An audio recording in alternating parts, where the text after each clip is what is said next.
day 2 of FundForum, we have an absolutely packed agenda for you.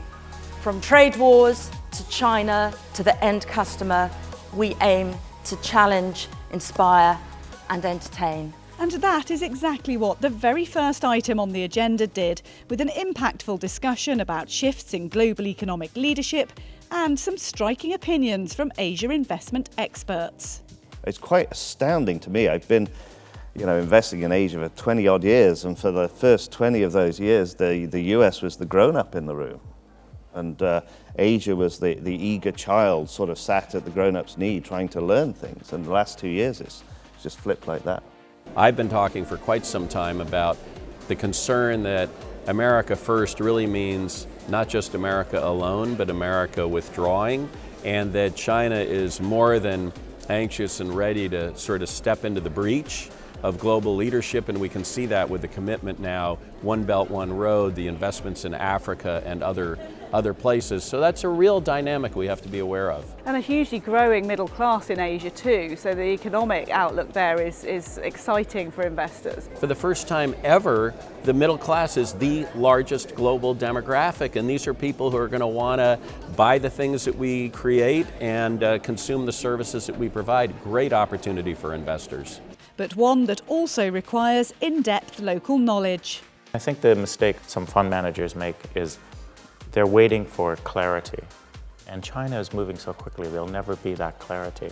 And if you stay on the sidelines and the regulator doesn't even know who you are and you haven't gone to Beijing and spoken to AMAC, etc., by the time the party really gets going, you'll be locked out. You really do need to be there. You need to actually communicate with not only policymakers but other peers. And when I talk about peers, it can be other foreign investors who are going in there. We've got some great examples now of wholly owned foreign entities in the asset management space. And how is it that they're faring? What is it that they're meeting resistance to? How is it that they're making some success? How are they finding great talent on the ground? But of course, you have to also make sure that you're paying your time and you're putting your effort in to get to know some of the governments, get to know some of the regulators, and understand a little bit more about the direction and pace of that travel and opening up.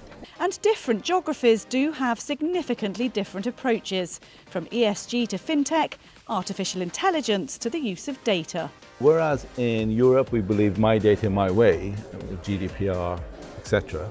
America believes my data, no, it belongs to the company. The company has your data and they give you the product for free.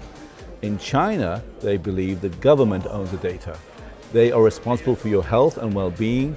It's a bit paternal, but because of that, they can actually bring whole-scale systems, including AI, IoT, blockchain, and other technologies, because they have a population of 1.4 billion people. So they need instruments at large scale to help change society.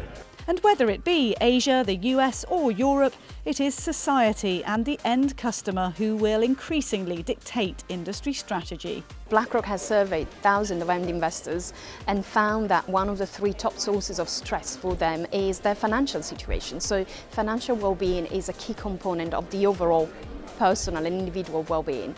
And I believe empowering investors to achieve that objective is part of the purpose of any investment manager.